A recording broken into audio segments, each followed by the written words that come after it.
Good morning, students. Today we will discuss about uniform circular motion, then centripetal force and centrifugal force. ये दोनों force बेटा circular motion में exist होते हैं। तो फर्स्ट ऑफ ऑल हमने कल भी डिस्कस किया था अबाउट यूनिफॉर्म सर्कुलर मोशन। एक बार फिर से, if position of a body is changing in a circular path, then given motion is known as circular motion. And if speed of the given body at every point is same, then given circular motion is known as uniform circular motion. जैसे कि यहाँ speed 70, हर एक जगह पर body की speed 70 metre पर second है। यहाँ देखा तो भी बॉडी की स्पीड 70 मीटर पर सेकंड, यहाँ भी 70 मीटर पर second. If speed of body at every point in the given circular path और से given circular motion is same, then that circular motion is known as uniform circular motion. बच्चों, uniform motion तो ये हो नहीं सकता, क्योंकि यूनिफॉर्म मोशन के लिए स्पीड नहीं वेलोसिटी सेम चाहिए, और वेलोसिटी सेम का मतलब होता है डायरेक्शन भी सेम होना चाहिए, जबकि यहाँ डायरेक्शन एट एवरी पॉइंट क्या हो रहा है, चेंज हो रहा है। इसलिए यूनिफॉर्म मोशन तो हो नहीं सकता, बट इस मोशन को, जिस मोशन में स्पीड सेम हो at every point in the circular path, then that circular motion is known as uniform circular motion. इसके बाद now who one is responsible for the circular motion that is known as centripetal force.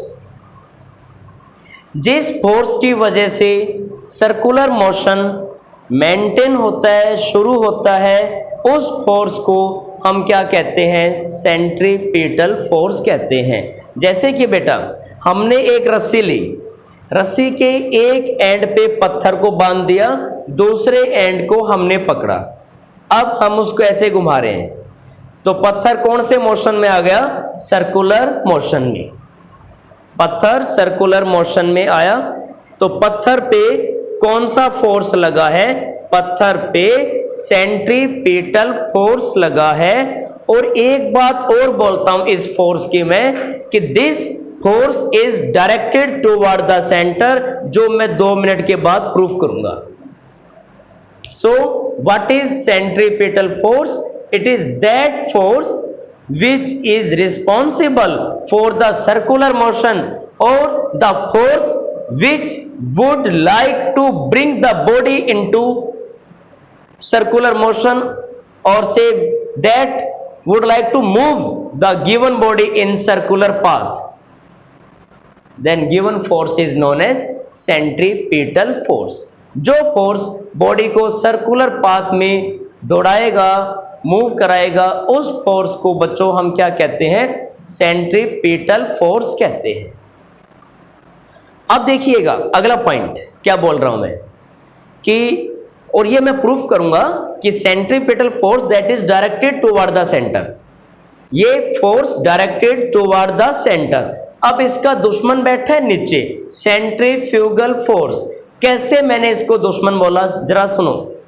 हमने रस्सी के एक and पे पत्थर बांध दिया, दूसरे एंड को अपने हाथ में ले लिया, अब मैं उसको ऐसे घुमा रहा हूं, तो अब ये पत्थर इस तरह से चक्कर लगा रहे। मैंने रस्सी, देखो ये पत्थर यहां पहुंचा, रस्सी यहां पहुंची, उसी वक्त छोड़ दिया, ये रस्सी सर्कुलर पाथ में मूव करेगी या सीधी चली जाएगी, ये तो बॉडी सीधी चली जाएगी। फिर से देखिएगा, हम किसी बॉडी को ऐसे घुमा के छोड़ रहे हैं, तो जिस वक्त जिस पॉइंट पे हमने छोड़ा, उसी वक्त उसी पॉइंट से बॉडी कैसा मूव करती है, सीधा बोले तो स्ट्रेट लाइन पाथ में मूव करती है। इसका मतलब बच्चों body that would like to move in the straight line path. ये तो उसकी मजबूरी थी, किसकी वजह से? सेंट्रीपिटल की वजह से। या दूसरे शब्दों में यूं कह सकते हैं कि सेंट्रीपिटल फोर्स ने उसको मजबूर कर रखा था सर्कुलर पाथ में दौड़ने के लिए। जो ही सेंट्रीपिटल को फ्री किया, सेंट्रीपिटल से बॉडी को फ्री किया या सेंट्रीपिटल को खत्म किया, उसी वक्त बॉडी कौन से पाथ में मूव करती है? स्ट्रेट लाइन पाथ में मूव करती है। इसी के इर्द गिर्द एक लाइन और बोल रहा हूं, जरा देखिएगा। मतलब यह हुआ कि उस बॉडी को या उस बॉडी की टेंडेंसी ऑलवेज क्या है? स्ट्रेट लाइन पाथ में दौड़ने की। भाई जो ही इसकी मजबूरी खत्म हुई, जहां से, जिस पॉइंट से इसकी मजबूरी खत्म हुई, उसी पॉइंट से बॉडी किस में आ जाती है? स्ट्रेट लाइन पाथ में आ जाती है। इसका मतलब यह भी हो सकता है कि उसके ऊपर एक फोर्स और लग रहे हैं जो लगातार उसको स्ट्रेट लाइन पाथ में दौड़ने के लिए मजबूर कर रहे हैं, बट वो बॉडी मजबूर है सेंट्रीपिटल की वजह से। वो कहती है एक बार इसको खत्म होने दे, फिर तेरा कहना मान लूंगी। मींस इधर से सेंट्रीपिटल खत्म हुआ और बॉडी किस पाथ में मूव करना शुरू करती है? स्ट्रेट लाइन पाथ में मूव करना शुरू करती है। तो जो फोर्स बॉडी को स्ट्रेट लाइन पाथ में दौड़ने के लिए मजबूर करता है फ्रॉम द सर्कुलर मोशन, जो सर्कुलर मोशन को हटा के और बॉडी को सीधा दौड़ाना चाहता है, उसको हम क्या कहते हैं? सेंट्रीफ्यूगल फोर्स कहते हैं। इसका मतलब ये सेंट्रीफ्यूगल फोर्स बॉडी को स्ट्रेट लाइन पाथ में दौड़ाना चाहेगा, न कि सर्कुलर पाथ में दौड़ाना चाहेगा। इसका मतलब ये सर्कुलर पाथ में दौड़ाने के लिए मना करेगा, ये सर्कुलर मोशन का अपोज करेगा। इसका मतलब ये सेंट्रीपिटल का अपोजिट है। इसका मतलब this one is directed toward the center or away from the center. This one is directed away from the center because this one is directed toward the center. अब मैं पहले प्रूफ करूंगा कि ये सेंटर की तरफ है। This force is directed toward the center. मैं जब इसको प्रूफ कर दूं कि ये सेंटर की तरफ है और ये इसका दुश्मन है, हमने अभी डिस्कस में किया है, इसका मतलब this one is directed away from the center. तो पहले हम सेंट्रीपिटल फोर्स के बारे में कंप्लीट पढ़ेंगे और फिर पढ़ेंगे सेंट्रीफ्यूगल।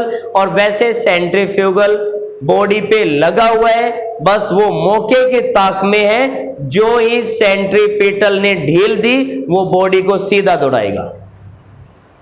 बस सेंट्रीपिटल ने आंखें बंद की, बॉडी सीधी जाएगी, क्योंकि वो किसके हवाले हो जाती है? सेंट्रीफ्यूगल के हवाले हो जाती है। जो फोर्स बिल्कुल भी नहीं चाहता कि बॉडी सर्कुलर मोशन में हो, उस फोर्स को हम क्या कहते हैं? सेंट्रीफ्यूगल फोर्स कहते हैं। तो इस कहानी से ये तो क्लियर हुआ होगा कि centrifugal and centripetal both are opposite to each others.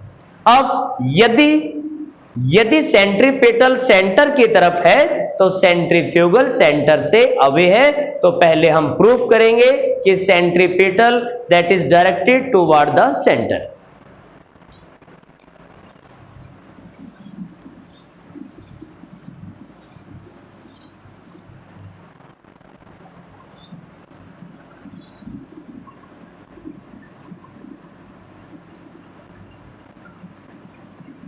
Body इस सर्कुलर पाथ में मूव कर रही है।